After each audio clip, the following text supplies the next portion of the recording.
Welcome friends, মাই simple cooking চ্যানেলে আপনাদের সকলকে স্বাগত জানিয়ে আজকের ভিডিওটি আমি শুরু করছি। আজ আমি আপনাদের জন্য নিয়ে এসেছি হাতে মাখা সজনে ডাঁটার রেসিপি। এই রেসিপি গরমের জন্য কিন্তু একেবারে পারফেক্ট। এই রেসিপি তৈরি হয় আম দিয়ে।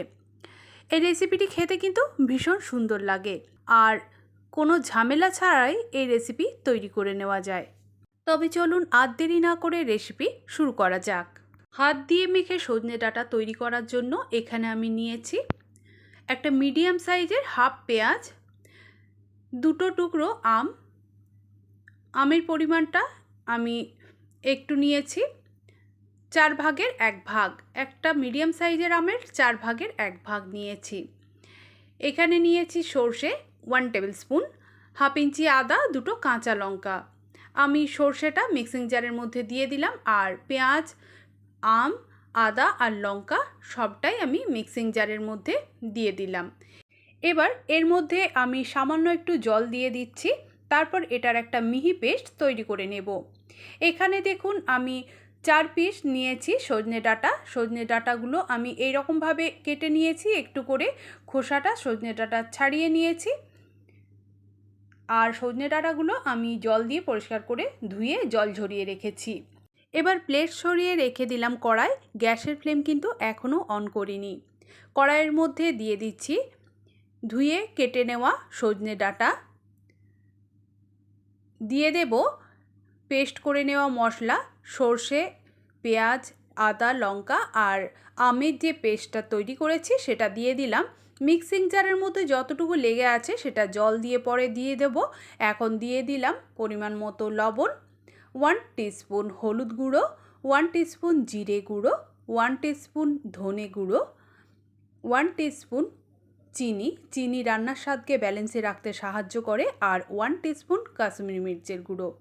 এবার মিক্সিং জারের মধ্যে যে মশলাটা লেগেছিল সেটার মধ্যে একটু জল দিয়ে দিলাম আর দিয়ে দিলাম 3 টেবিল স্পুনের মতো সর্ষের তেল।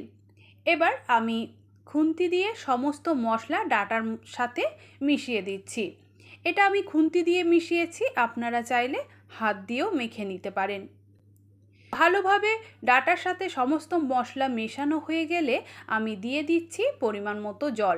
তবে এখানে শুধুমাত্র ডাঁটাগুলো সেদ্ধ করার ব্যাপারটা রয়েছে, তাই বেশি পরিমাণ জল দিতে লাগে না, কারণ ডাঁটা সেদ্ধ হতে তো বেশি সময় লাগে না, সকলেই জানেন, তাই আমি একটু পরিমাণ জল দিলাম।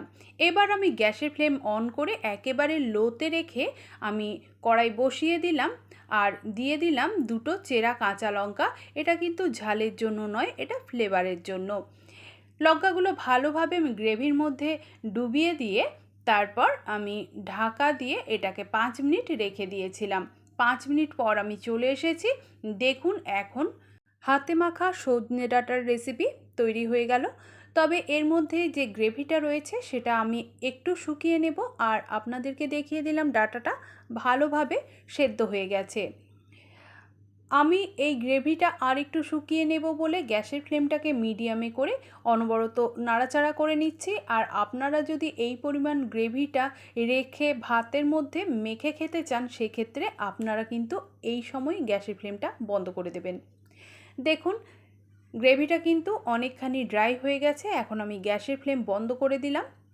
আর এই গ্রেভিটা দিয়ে ভাত মেখে খেতে কিন্তু ভীষণ ভালো লাগে, কারণ এর মধ্যে রয়েছে আম।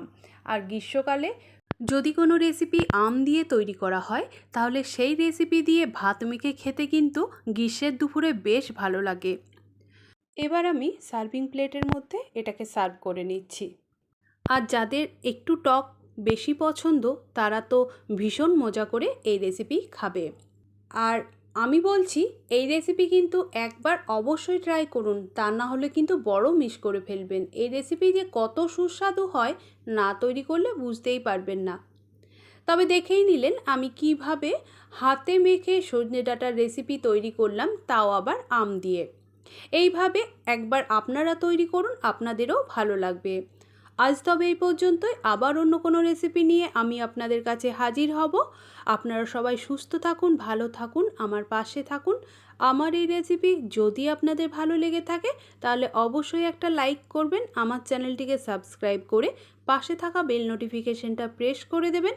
তাহলে আমার দেওয়া সমস্ত সহজ সহজ রেসিপিগুলি সবার প্রথমে আপনাদের কাছে পৌঁছে যাবে।